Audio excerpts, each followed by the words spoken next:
Pico CTF platform. Okay, and this is my account. So obviously, I've done a lot of them already. I've basically done all the general skills one. I've finished all of them, but we're gonna go through the general skills. The first, a few of the general skills. We're gonna go through 3 of each category, and we're gonna show you how to get the flag or how to capture the flag. Okay.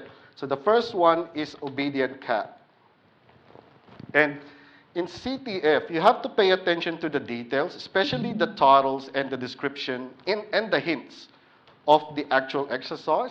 Now, something to notice here, right, is that the word cat is actually capitalized for no reason, because that's not a proper name.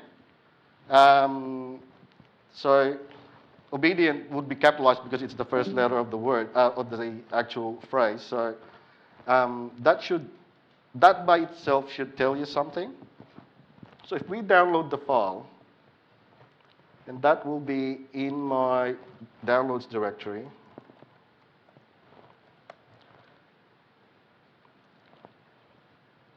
Let me just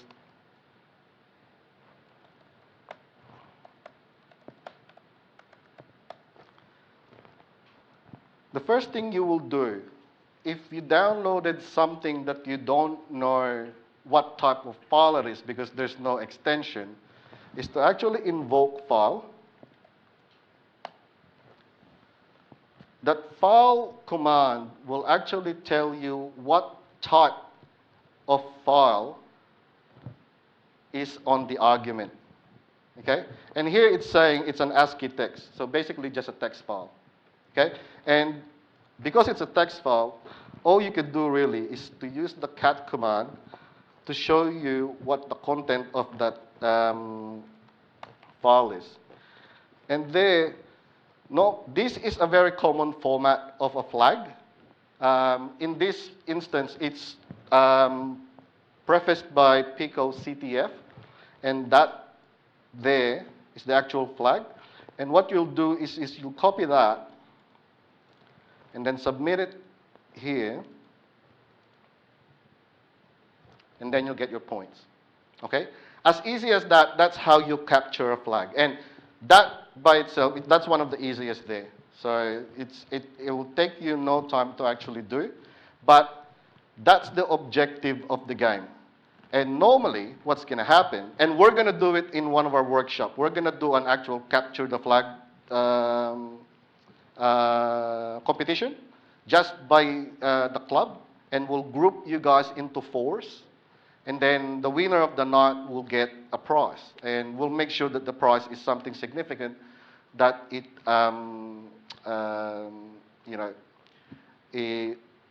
will make you want to really try hard.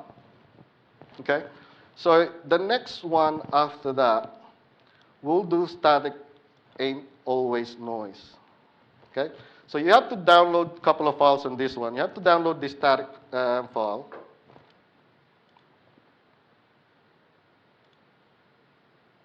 And this bash script. Now, if we look into that 2 files that we've downloaded, let me just delete this.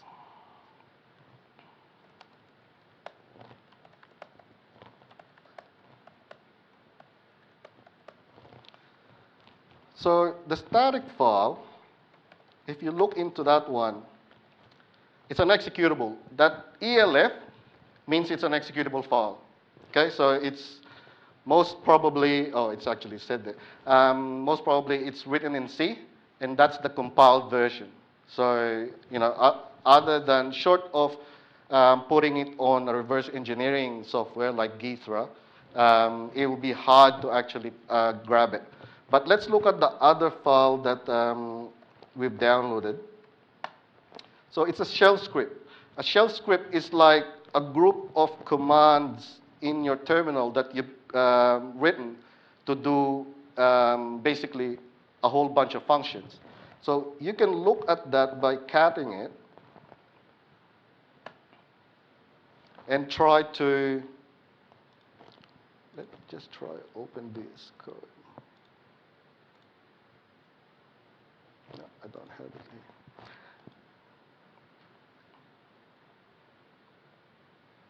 Let's try to understand what it's doing. So that's me trying to look at it, and that's just the shebang. It's on every shell script.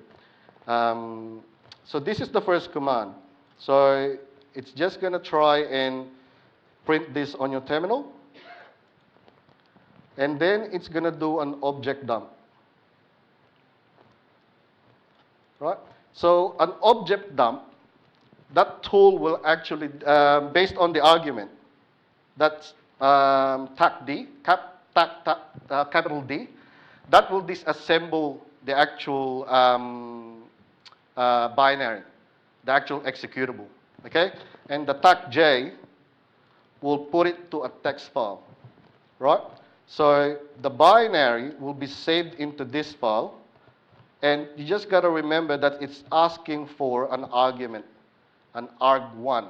That's what $1 is, okay? So if we go through what's gonna happen next, right, is if that exists, then it's gonna say, it's gonna print to your terminal, disassembly successful, and then it's gonna do a strings on that file, and it's gonna put that output to this text file. So let's try and do what this actual file is doing. Something to actually notice, right, is that this one is not executable. So you have to change its attribute.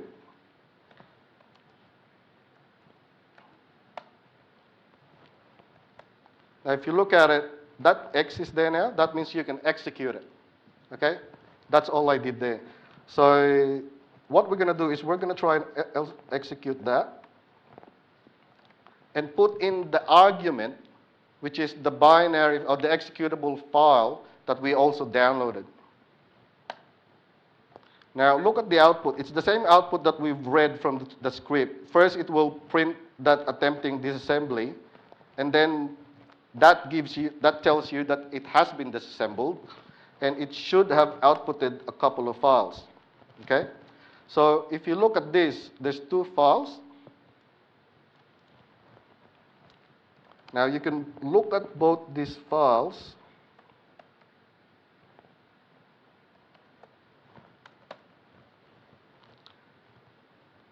And that is what a binary executable would look like after being disassembled, okay? So wouldn't expect, people to understand it off the bat, but I'm going to try and explain one later, the one that took me and 3 people 3 days. But if we look at the other one, the other file that was outputted here, you could sort of see that there's a whole lot of output. And in one of those output is the actual flag. Something to actually try and remember is this command. All it does is, while you're printing all this output from this file, it will only filter lines that has this character. That's what the grep does, right? So if you pipe this grep command into this first command, it will just give you the line that has that exact string that you're trying to filter. Okay, I can't grab it all.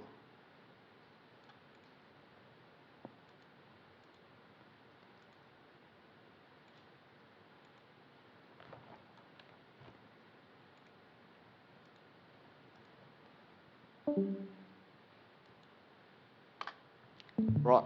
So, does that make sense? How it's happening? Cool. Maybe when we get to the reverse engineering where we have to read codes, or maybe on the forensics one, you'll probably enjoy it a lot better. But what you should take from here is that you should be a lot more familiar with Linux commands or using Linux terminals when you do this kind of stuff, because a lot of the tools that you will use will not actually be Windows based, although some of them will be, but most will be Linux based. So getting familiar with a particular Linux distribution would really help you in the long run, especially not just in CTF, but in your career as well. Um, a lot of the IT career paths that most of us will take will actually lead into Linux machines anyway. So it's better to get familiar with them now than later. So the last one that we're going to do here is laptop. Let me just grab this.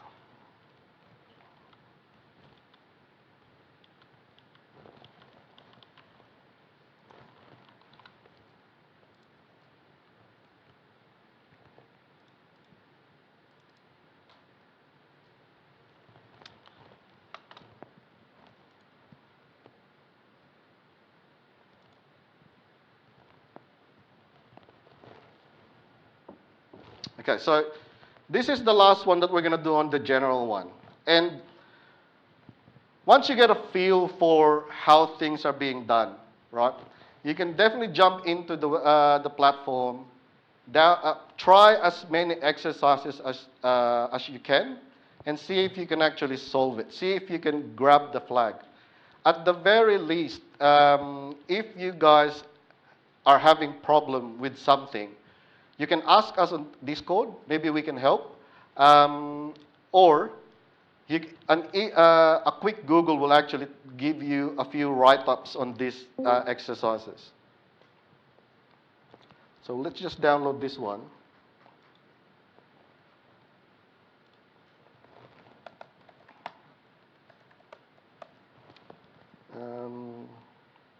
Strings. Okay.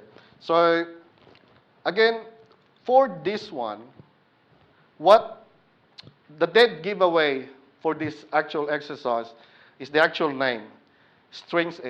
Strings is an actual Linux command line tool that grabs recognizable ASCII strings inside a binary. Okay, so if you look at the actual file that we've downloaded,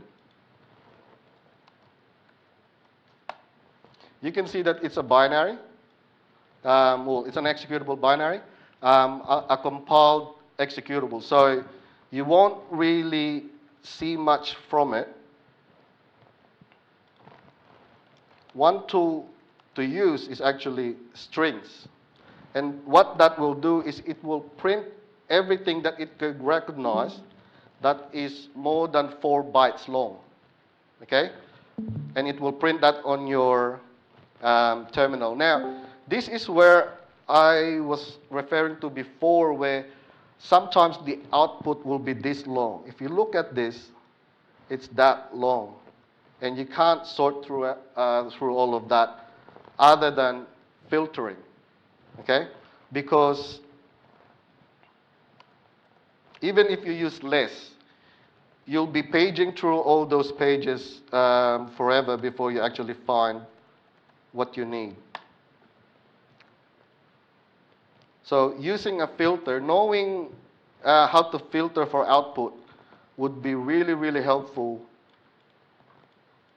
in the grand scheme of things.